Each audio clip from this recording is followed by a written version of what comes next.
JP astro ലൈഫിലേക്ക് എല്ലാവർക്കും സ്വാഗതം. കുറേ വീഡിയോയിൽ പറഞ്ഞത് ശനിയെക്കുറിച്ചാണ്. അപ്പം ശനി ഓരോ ഭാവത്തിൽ വന്നാൽ നമുക്കുണ്ടാകുന്ന ഗുണവും ദോഷവും ലഗ്നം മുതൽ 12 രാശി വരെയുള്ള ആ ഫലങ്ങൾ നമ്മൾ ചെയ്തു.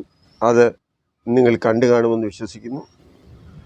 ഇനിയും നമുക്കറിയേണ്ട ശനിയെ സംബന്ധിക്കുന്ന കാര്യങ്ങളിൽ പ്രധാനപ്പെട്ടത് ഓരോ രാശിയിലും ശനി വന്നാൽ അത് എന്ത് ഫലമാണ് ചെയ്യുന്നത് എന്നുള്ളതാണ്.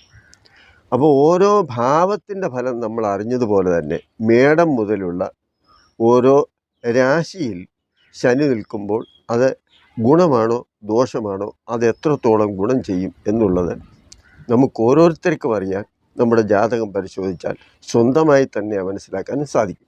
അപ്പോൾ ഇവിടെ മേടം, ഇടവം, മിഥുനം ഈ 3 രാശിയിൽ ശനി നിന്നാലുള്ള ഫലം ഒരു വീഡിയോ ചെയ്ത് കഴിഞ്ഞു. ഇനിയും നമ്മൾ കർക്കിടകം മുതലുള്ള രാശികളെക്കുറിച്ചാണ് പറയുന്നത്. അപ്പം കർക്കിടകത്തിൽ ശനി നിന്നാൽ എന്താണ് നമ്മൾ പ്രതീക്ഷിക്കേണ്ടത് എന്നുള്ളതാണ്. നമുക്ക് വീഡിയോയിലേക്ക് പോകാം. കർക്കിടകൻ രാശി ചന്ദ്രനാണ് അതിൻ്റെ അധിപൻ എന്നുള്ളത് കുറേ പേർക്കെങ്കിലും അറിയാവുന്ന കാര്യമാണ്. ചന്ദ്രൻ മനസ്സിൻ്റെ കാരകനാണ്.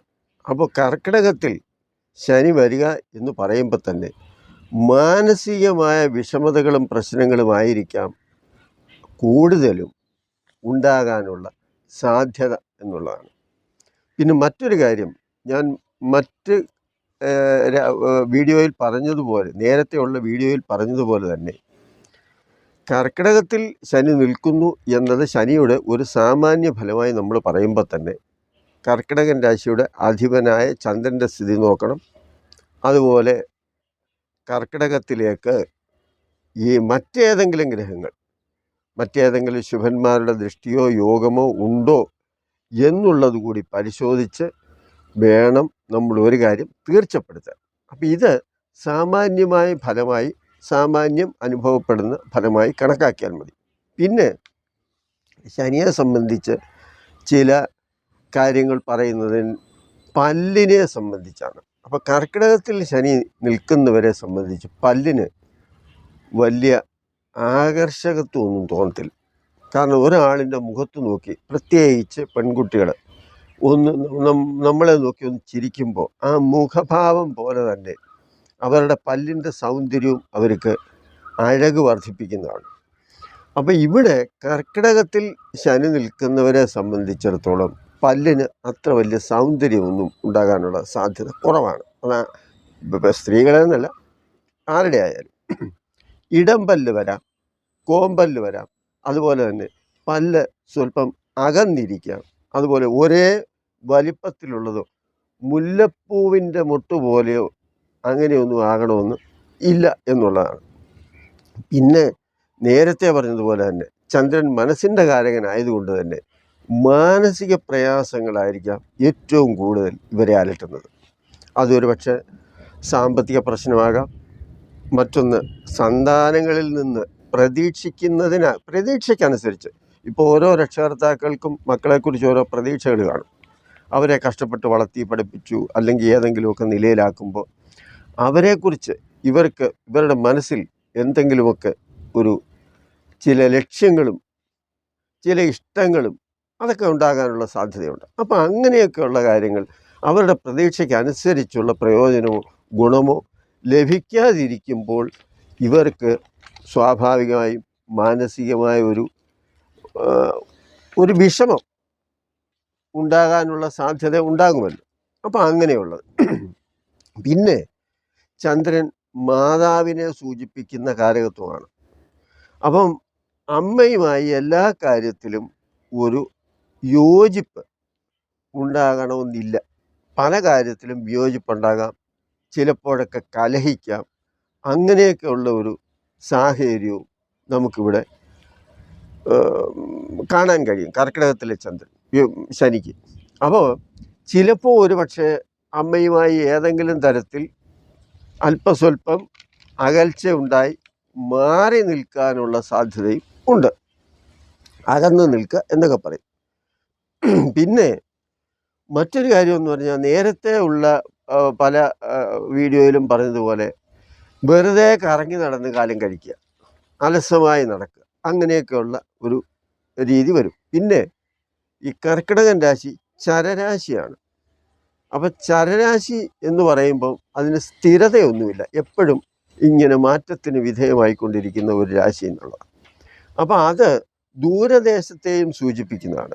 അപ്പം അങ്ങനെ ദൂരയാത്ര ചെയ്യാം, ദൂരദേശത്ത് പോകാം, നാട് വിട്ട് അല്ലെങ്കിൽ വീട് വിട്ട് മാറി നിൽക്കാം, അങ്ങനെയൊക്കെയുള്ള സാഹചര്യങ്ങളും ഈ കർക്കിടകത്തിലെ ശനിക്ക് മിക്കവാറും ഉള്ളവർക്ക് ഉണ്ടാകാനുള്ള സാധ്യതയുണ്ട്. പിന്നെ ഇവരെപ്പോഴും ഒരു കടുത്ത മത്സരത്തെയാണ് നേരിടുന്നത് എന്നുള്ളതാണ്. കാരണം ടെൻഷൻ പല കാര്യത്തിലും. അപ്പോൾ ജീവിതത്തിൽ ജോലി ചെയ്തുകൊണ്ടിരിക്കുന്നവരായാലും ജോലിക്ക് ശ്രമിക്കുന്നവരായാലും ഏതെങ്കിലുമൊക്കെ കാര്യത്തെ മുന്നോട്ട് പോകാൻ പ്രയത്നിക്കുന്നവരായാലും അവരെപ്പോഴും ഒരു മാനസിക സംഘർഷം, അതാണ് ഫൈറ്റ് എന്ന് ഞാൻ പറയുന്നത്. എപ്പോഴും ഒരു പിരിമുറുക്കം ഇങ്ങനെ ഉണ്ടായിക്കൊണ്ടേയിരിക്കും. അതുപോലെ ഫൈറ്റ് ചെയ്ത് തൻ്റെ വഴിയിൽ നിൽക്കുന്നവരെ, അതായത് നമ്മളിപ്പം എന്തെങ്കിലും ഒരു തൊഴിൽ ചെയ്യുകയാണെങ്കിൽ ആ തൊഴിൽ ചെയ്യുന്നവർ വേറെയും കാണും, ആ മേഖലയിൽ വേറെയും ആൾക്കാർ കാണും. അപ്പം അങ്ങനെ ഈ ടെൻഷൻ കൂടുകയും ഫൈറ്റ് ചെയ്യുകയും ചെയ്യുമ്പോൾ തന്നെ ആ ഒരു ഗ്രൂപ്പിൽ വരുന്നവരെയൊക്കെ ഒരുതരം ശത്രുക്കളായി കാണുന്ന ഒരു മനോഭാവവും ഇവർക്കുണ്ട്. അപ്പോൾ ജോലി, വീട്, ബന്ധുക്കളെ, കുട്ടികളെ തുടങ്ങി പലവിധ കാരണങ്ങളാൽ ഇവർക്കുണ്ടാകുന്നതാണ് മാനസിക സംഘർഷം അല്ലെങ്കിൽ ടെൻഷൻ. അനുകൂലമല്ലാത്ത പല ചുറ്റുപാടുകളുമായും ബന്ധപ്പെട്ട് ഇവർക്ക് മുന്നോട്ട് പോകേണ്ടി വരുന്നു എന്നുള്ളതും ഒരു വിഷയം തന്നെയാണ്. അതുപോലെ ഈ മുമ്പേ പറഞ്ഞ ഈ വാതസംബന്ധമായ രോഗങ്ങൾ ശനിക്കുണ്ടെങ്കിലും ഇതൊന്നുമല്ലാതെ തന്നെ ടെൻഷന്, പ്രഷറ്, ചന്ദ്രനാണ്, ശ്വാസം മുട്ടൽ, അപ്പോൾ അങ്ങനെയൊക്കെയുള്ള കാര്യങ്ങളും ഈ കർക്കിടകത്തിലെ ചന്ദ്രന് വരാം. മനക്ലേശം, മനോദുഃഖം, അതുപോലെ തന്നെ ഡിപ്രഷന്, ഇങ്ങനെയുള്ള കാര്യങ്ങളും. പിന്നെ മറ്റൊരു കാര്യം എന്താണെന്ന് ചോദിച്ചാൽ ഭക്ഷണം. ഇവരെ സംബന്ധിച്ചിടത്തോളം ഇപ്പോൾ ചിലർ പറയും ജീവിക്കാൻ വേണ്ടി ഭക്ഷണം കഴിക്കുക, ഭക്ഷണം കഴിക്കാൻ വേണ്ടി ജീവിക്കുക. അപ്പോൾ ജീവിക്കാൻ വേണ്ടി ഭക്ഷണം കഴിക്കുക എന്ന് പറഞ്ഞാൽ അത്യാവശ്യം കിട്ടുന്നത് മാത്രം ഭക്ഷിക്കുക എന്നുള്ളതാണ്.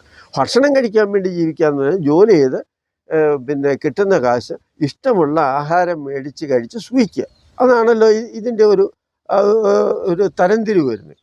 അപ്പോൾ അതനുസരിച്ച് നോക്കുമ്പം ഈ കർക്കിടകത്തിലെ ചന്ദ്രനെ സംബന്ധിച്ച് പറഞ്ഞാൽ അവർ ഭക്ഷണം കഴിക്കുക എന്നുള്ളത് ഒരു പ്രധാന കാര്യമായി തന്നെ വരും. അതായത് നല്ല രുചിയുള്ള ഭക്ഷണം, അതാണ് ഭക്ഷണ കാര്യത്തിൽ അങ്ങനെയാണ്. അല്ലാതെ എന്തെങ്കിലും കഴിച്ചാൽ ഇത് മതി എന്നുള്ളതല്ല. നല്ല രുചിയുള്ള ഭക്ഷണം. അത് രുചിയുള്ളത് എന്ന് പറയുമ്പം ആരോഗ്യത്തിന് ഏറ്റവും മെച്ചം എന്ന് പറയാൻ പറ്റത്തില്ല. അവർക്കിഷ്ടപ്പെടുന്ന അവരുടെ ഇഷ്ടമനുസരിച്ചുള്ള ഭക്ഷണം കഴിച്ചിട്ട് പിന്നീടൊക്കെ മതി എന്നുള്ള ഒരു രീതി എന്ന് പറഞ്ഞാൽ ആഹാരത്തിനോട് പിന്നെ ലുബ്ധി കാണിച്ചിട്ട് ഒന്നും സമ്പാദിക്കാനില്ല എന്നൊക്കെയുള്ള ആ ഒരു മെൻറ്റാലിറ്റി, ആ ഒരു മനോഭാവം ഈ കർക്കിടകത്തിൽ നിൽക്കുന്ന ശനി ഒക്കെ ഉണ്ട് എന്നുള്ളതാണ്. അതുപോലെ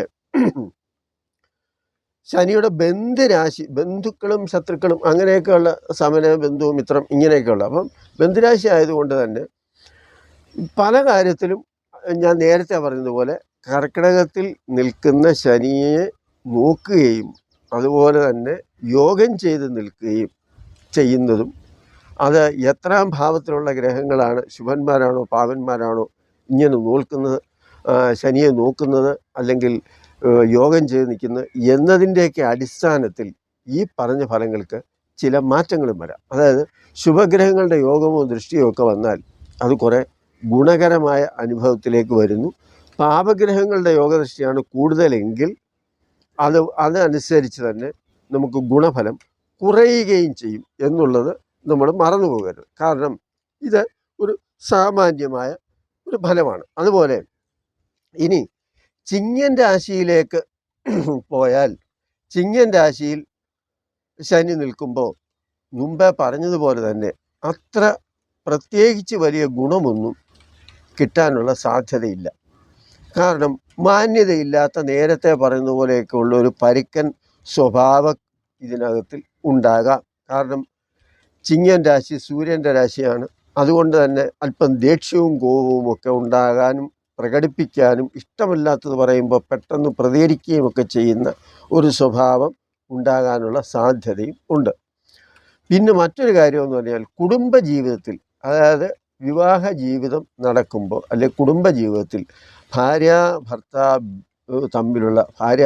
ബന്ധം ഒരു മാതൃകാ ബന്ധമായിട്ടൊന്നും പോകണം എന്നില്ല. കാരണം ഈ ചിങ്ങത്തിലെ ശനി ഈ മുമ്പേ പറഞ്ഞതുപോലെ പലതിനും കുറ്റം പറയുകയും ദേഷ്യപ്പെടുകയും കോപിക്കുകയും അങ്ങനെയൊക്കെ ചെയ്യുന്ന ഒരു രീതി ആയതുകൊണ്ട് തന്നെ പലപ്പോഴും അവിടെ ചില താളപ്പിഴകളൊക്കെ സംഭവിക്കാനുള്ള സാധ്യതയുമുണ്ട്.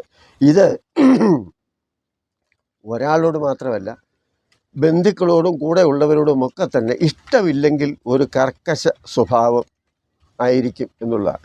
അതിന് മർക്കട സ്വഭാവം എന്നൊക്കെ ചിലർ പറയും. എന്നാൽ ഇഷ്ടമുള്ളവരോടാണെങ്കിൽ അങ്ങനെയൊന്നും ഉണ്ടാകത്തുമില്ല. അതാണ് അതിൻ്റെ ഒരു രസം. പിന്നെ ഇവരെ സംബന്ധിച്ച് വലിയ സുഖമോ ജീവിതത്തിൽ വലിയ സമാധാനമോ ഉണ്ടാകുന്നില്ല എന്നുള്ളതും ഈ ചിങ്ങത്തിലെ ശനി സൂചിപ്പിക്കുന്നുണ്ട്. പിന്നെ ജയിക്കാൻ വേണ്ടി അല്ലെങ്കിൽ ശത്രുവിന് വേണ്ടി, ഇപ്പോൾ ഒരാളോട് ശത്രുത തോന്നിയാൽ ആ ശത്രുത അങ്ങ് പോട്ടെ എന്നൊന്നും ഉടനെ അങ്ങ് തള്ളിക്കളയത്തൊന്നുമില്ല. അത് മനസ്സിൽ വെച്ച് ആ ഒരു സമയം കിട്ടുവാണെങ്കിൽ അവർക്കെതിരെ എന്തു വേണമെങ്കിലും ചെയ്യാനും, അതുപോലെ തന്നെ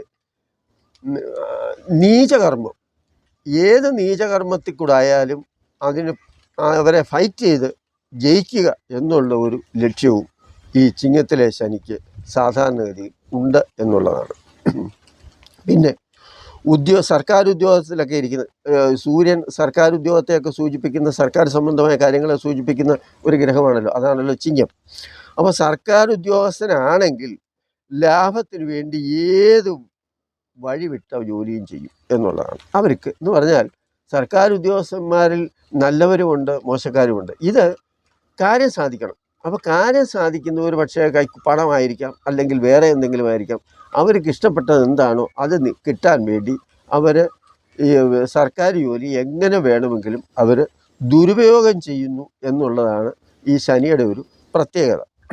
3, 7, 10 എന്നീ ഭാവത്തിൽ മുമ്പ് പറഞ്ഞതുപോലെ തന്നെ 3-ലും 7-ലും 10-ലും ശനിക്ക് പൂർണ്ണ ദൃഷ്ടി ഉണ്ട്.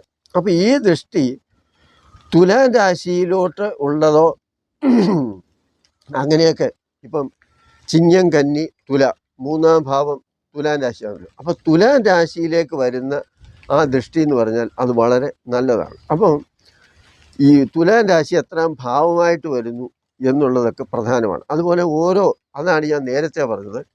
ഇപ്പം 3-ലും 7-ലും 10-ലും ശനിക്ക് പൂർണ്ണ ദൃഷ്ടിയുണ്ട്, 7-ൽ എല്ലാ ഗ്രഹങ്ങൾക്കും ദൃഷ്ടിയുണ്ട്. അപ്പോൾ ഈ ചിങ്ങത്തിൽ നിൽക്കുന്ന ശനിക്കായാലും അതുപോലെ തന്നെ ദൃഷ്ടി ചെയ്യുന്ന ഭാവത്തിനായാലും അത് ഏത് ഭാവമാണ്, എത്രാം ഭാവമാണ്, അവിടെ മറ്റേതെങ്കിലും ഗ്രഹങ്ങളുടെ ശുഭയോഗ ദൃഷ്ടികൾ ഉണ്ടോ, അതോ പാപയോഗ ദൃഷ്ടിയാണോ, അതോ ഒന്നുമില്ലേ, ഇങ്ങനെയൊക്കെ കണക്കാക്കി മാത്രമേ നമുക്ക് അതിൻ്റെ ഗുണദോഷങ്ങൾ കൃത്യമായി കണ്ടെത്താൻ സാധിക്കൂ. അപ്പം ഇപ്പം ചിങ്ങത്തിൽ ശനി നിന്നാൽ എന്താണ് എന്നുള്ളത് ഒരു സാമാന്യമായ ഫലം എന്നത് നമ്മൾ ഊഹിച്ചാൽ മതി. എന്നാൽ ഈ ചിങ്ങൻ രാശിയിൽ ഏതൊക്കെ ഗ്രഹങ്ങൾ നോക്കുന്നു, ഏതൊക്കെ ഗ്രഹങ്ങൾ നിൽക്കുന്നു, ഏതൊക്കെ ഗ്രഹങ്ങളുടെ സപ്പോർട്ടുണ്ട് എന്നൊക്കെ ഉള്ളതും അത് എത്രാം ഭാവത്തെയാണ് സൂചിപ്പിക്കുന്നത് എന്നുള്ളതുമൊക്കെ ഫലത്തിൽ വരും.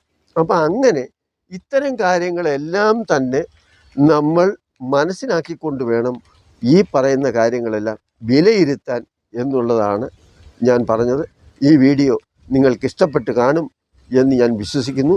കാരണം നമുക്ക് ശനിയെക്കുറിച്ച് പറയാൻ പറ്റുന്നതിൻ്റെ പരമാവധി കാര്യങ്ങൾ നിങ്ങളുമായിട്ട് ഷെയർ ചെയ്യുകയാണ് എന്നുള്ളതാണ്.